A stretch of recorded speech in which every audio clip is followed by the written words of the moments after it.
तो चलिए शुभारंभ करते। देखिए, ट्रंप के एमओयू में जो बात है, अमेरिकन ये क्लेम कर रहे थे कि ईरान इजराइल पे बहुत बड़ा हमला करने की तैयारी कर रहा था। We had picked a lot of satellite intel and all that Iran was going to attack big time on Israel, और हमने वो हमला प्रिवेंट किया, हमने वो हमला करने से रोका। चलिए, अच्छी बात है, आपने रोका। ट्रंप का एमओयू कल साइन नहीं हो पाया, ये बिल्कुल क्लियर बात है। साइन करना था, डिजिटल साइन भी तैयार थे, डिजिटल साइन भी नहीं हो पाया। क्यों नहीं हो पाया?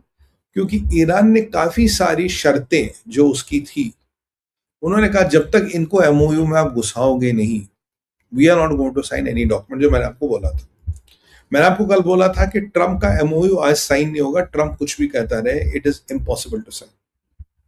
क्योंकि भाई बात हुई है, डिस्प्यूट है इजराइल और ईरान के बीच। Trump is a kind of a facilitator और अ मीडिएटर और अ थर्ड कंसर्न पार्टी और a concern party, but Trump is not the primary party who determines between the parties. Iran ने sign करने से मना कर बोला, हम साइन नहीं करेंगे। क्या क्या चीजें थी जिस दिन पे डिस्प्यूट था? सबसे पहली चीज थी कि जो हॉर्मोस है उस पर कंट्रोल जो होगा वो ईरान और ओमान का जॉइंट कंट्रोल होगा, ये आपको ऐड करना पड़ेगा। हॉर्मोन्स पे जो भी कल को पास होगा, after this is sorted out, if it is sorted out, तो आपको एक टैक्स देना पड़ेगा, which is called a maritime tax, देना पड़ेगा और आप सबको देना पड़ेगा। America has agreed to this. आपको $300 बिलियन अमेरिका की बिल्डिंग के लिए देने पड़ेंगे, जो मैंने आपको बताया कि थ्रू सऊदीज एंड यूएई उन्होंने काम देंगे, हैज एग्रीड टू दिस। और आपको अपनी नेवी दूर हटानी, वो सब शर्तें आप जानते हैं, नेवी दूर हटानी है करना। तो America has pretty much agreed to everything what Iran said. क्यों? आखिर इस एमओयू को या इस चीज को साइन कराने में इनका इतना, why were they so hell bent to get it sign? मैं आपको बताता हूं। क्योंकि सीधी सी बात है, जब ये एमओयू बन रहा था, जब ये चीजें बन रही थी, इनके पास एक बहुत बड़ा चुनौती इनके सामने थी। वो ये थी कि अगर ये साइन नहीं होगा तो ईरान मानेगा नहीं, और ईरान के पास एक ही लेवरेज था, Iran weaponised strait of Hormuz and could sell that weaponisation to the world. Iran ने दुनिया की इकोनॉमी में डेंट किया, ट्रंप को तंग करने के लिए, दुनिया को तंग करने के लिए। पाकिस्तान ने, तुर्किया ने, कतार ने उम्मत को रैली किया ईरान को बचाने के लिए, ईरान की मुल्ला रजीम को बचाने के लिए। अमेरिका ने एक हाफ बेक लड़ाई लड़ी और अमेरिका भाग रहा है इज्जत बचाने के लिए। और जिसका सबसे बड़ा लॉस हुआ वो ईरान के लोगों को हुआ, जिनको ये बोला गया था हेल्प इज कमिंग, अब सड़कों पे आओ, आप मरो। उनको कोई हेल्प रियली मिली नहीं, क्योंकि मैं नहीं मानता कि रेजिम चेंज हुई। जब तक रेजिम चेंज नहीं हुई कुछ भी नहीं हुआ। अब अमेरिकन विद इन 24 घंटे नहीं हुए, American are already started defending their so called MOU. भी नहीं है तो डील कह रहे, डील भी नहीं है, अंडरस्टैंडिंग है। अब जो मैंने इस अंडरस्टैंडिंग की डेफिनेशन आपको दी, यही डेफिनेशन एग्जैक्टली जेडी वेंस की है। जेडी वेंस कह रहे हैं अभी तो ये एक अंडरस्टैंडिंग है। तो ट्रंप का अगर आपने कल ट्वीट देखी होगी, ट्रुथ सोशल पे पोस्ट देखो, Trump deal deal deal deal deal deal कर रहा है, जबकि जेडी वेंस कह रहे हैं नहीं, अंडरस्टैंडिंग है, नहीं नहीं, एक हमारा फ्रेमवर्क है। फ्रेमवर्क भी यूज नहीं करे, अंडरस्टैंडिंग है। Framework is still somewhat solid, understanding is very fluid. एक अंडरस्टैंडिंग है, और बहुत जल्दी हम ये अंडरस्टैंडिंग पब्लिश करने वाले, बिकॉज द अमेरिका की जनता हमसे पूछ रही है, साहब जो आपने साइन किया, जिस आप ओबामा को गाली देते हो, कुछ तेरा एग्रीमेंट ठीक नहीं था हमारा, अच्छा तो तुम्हारे एग्रीमेंट में है क्या? What is this, even this understanding about? Understanding को एमओयू बनने में 19 तारीख का सफर करना। 19 तारीख हो गया जी। मियां नवाज शरीफ के छोटे भाई, हम उनके चश्मे चराग पाकिस्तान के, वो ये फरमा रहे हैं कि अल्हम्दुलिल्लाह 19 तारीख को जेनीवा में हम ये साइन करेंगे, और ये दोनों साइन करेंगे, और ये फिर ये एक एमओयू बनेगा। एमओयू के 60 दिन बाद सीज फायर, 60 दिन तक सीज फायर चलेगा, और उसके बीच में नेगोशिएशंस होंगे, एग्रीमेंट जो है सीज फायर का वो बनने का। और जो न्यूक्लियर पार्ट होगा, ईरान ने माना nuclear part is a part of it, but वो सबसे अंत में बात होगी। यूरेनियम को लेके इसमें कोई मेंशन नहीं है एज ऑफ इट। हाँ, बात होगी, पर क्या करना है, निकलेगा नहीं निकलेगा, ट्रंप इज ब्रैगिंग निकलेगा, पर ऐसा कुछ नहीं। ठीक है।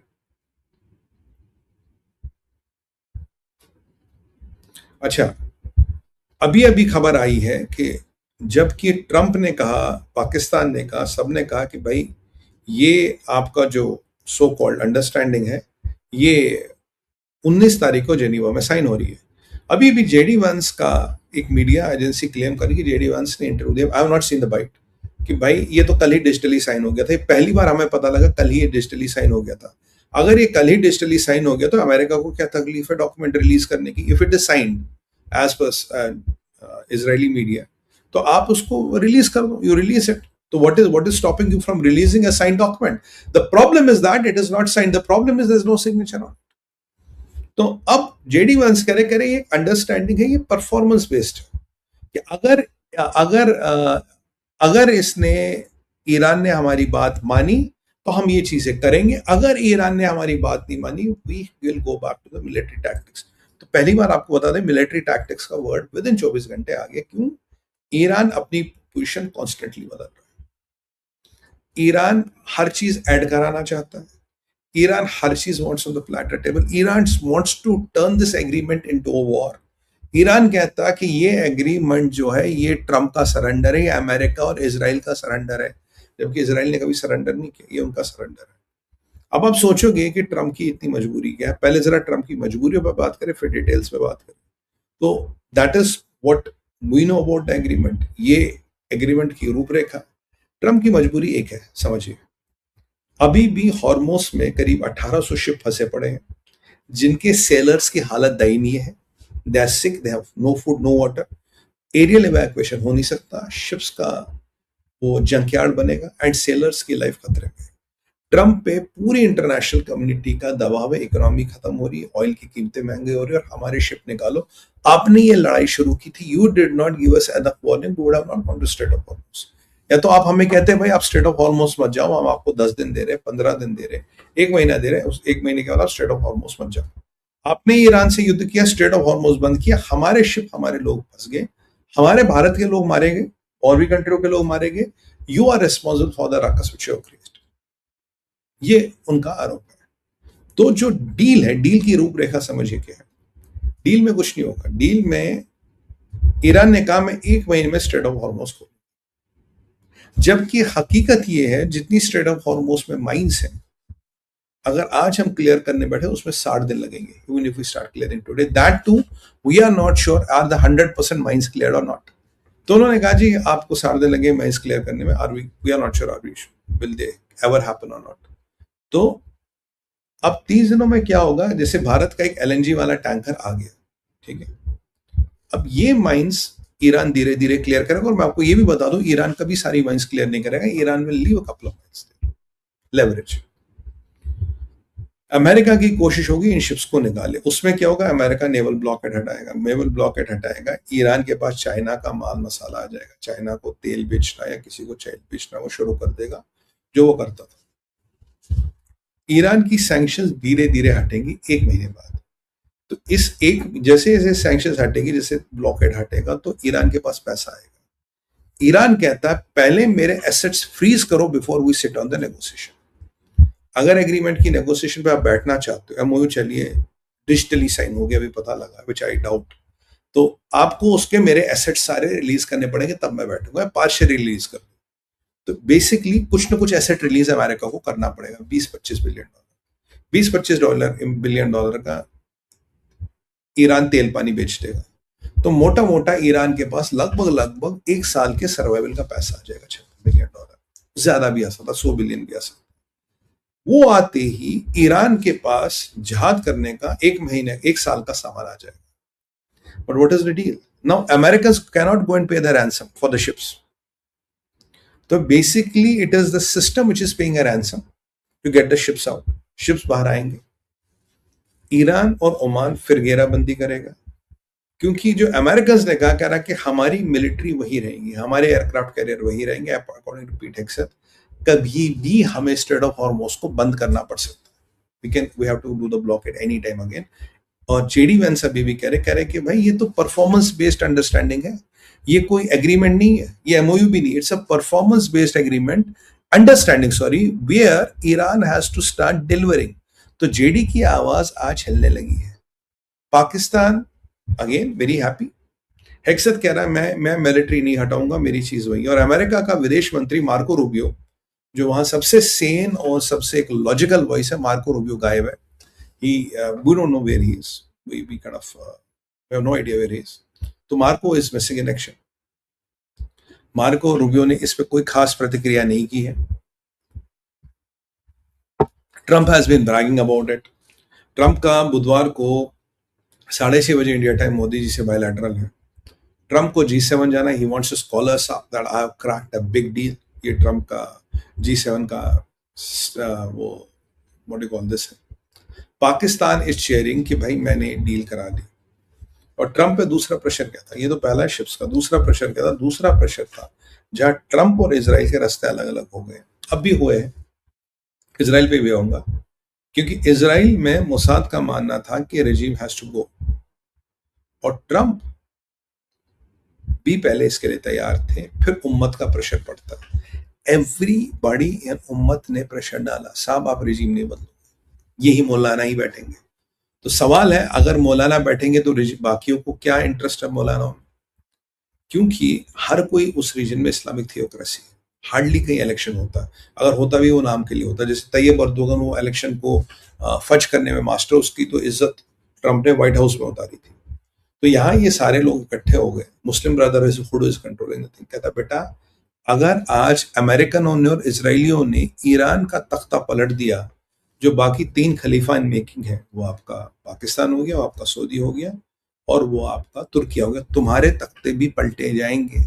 Don't let the process settle in where America and Israel put together can topple governments in Middle East. No, you can not let that happen. और वो भाई यूज ऑफ मिलिट्री. तो अगर आप वो साथ दोगे तो यू आर नेक्स्ट. तुम्हारी सरकार अगली, जिस दिन तुम ट्रंप की अमेरिका की बात नहीं करोगे, आपकी सरकार भी फोड़ेगा. इजराइल जेट निकालेगा, अमेरिका आएगा, ब्लॉकेट लगाएगा, तुम्हें हटाएगा. और जहां 2-3 सरकारें पलट दी, उसके बाद मिडल ईस्ट पे पूरा अमेरिका का कब्जा हो जाएगा. इसीलिए ईरान के पार्लियामेंट में भी ये कहा जा रहा था, ये जो डील है ये बेसिकली सीजफायर डील नहीं है, ये we are surrendering the sovereignty of Iran. ऐसे वहां के लोग कह रहे थे. अब बेसिकली जहाजों को निकालने का आंसर ट्रंप को सरकार पलटने नहीं. आप याद कीजिए, मैंने आपको बोला था मोसाड का प्लान था. There was a 5 stage plan. Stage number 3 पे ट्रंप, CIA को किसी ने बताया, CIA ने ट्रंप को बताया, और उस प्लान को रोक दिया गया so that regime is never toppled because उम्मत never wanted to do it. Pakistan ने बड़ा अच्छा रोल प्ले किया. They acted on the direction of Muslim Brotherhood. Türkiye ने रोल किया, कतर ने रोल किया. और मैं कल आपसे कतर की बात कर रहा था. कतर, मैंने आपको कहा, is a multi headed hydra. Qatar ने सबसे गंदा रोल यहाँ पे प्ले किया है. Qatar has really facilitated this. Qatar has really kind of make the things work for Iran. क्योंकि कतर के 2 लॉजिक है. कतर का बॉर्डर लगता है ईरान के साथ, पहली बात. कतर का एक ही ऑयल गैस फील्ड जो हिट हुआ था, and they got back into them. और कतर ने $400 बिलियन जो अमेरिका में खर्च किए, where they have influence on most than half of the America. मैंने आपको बोला था कतर का thought process has peeked into American thinking. और ट्रंप को जो सुझाव मिलते हैं, जो उसके थिंक टैंक्स है सुकॉन या बुद्धिजीवी जिन पे वो निर्भर रहता है, उनकी प्रोसेस को भी कतर ने इन्फिल्ट्रेट किया. $400 billion is a lot of money. और अगर आपको कल विश्वास नहीं हो रहा था, अभी आपको बताऊं, ट्रंप आज कुछ देर पहले एक इंटरव्यू में कहता है कि Qatar has done the most fantastic job. I have to thank Qatar than anybody else. They were very brave. वो ईरान के साथ लगे थे. Still the emir of Qatar took the decision, he took all the risk. उसने ये deal कराई. ये Trump के दिमाग में बातें डाली जा रही है कि कतर ने तेरी डील कराई है. अगर कतर तेरी डील नहीं करा था, तेरा कुछ नहीं.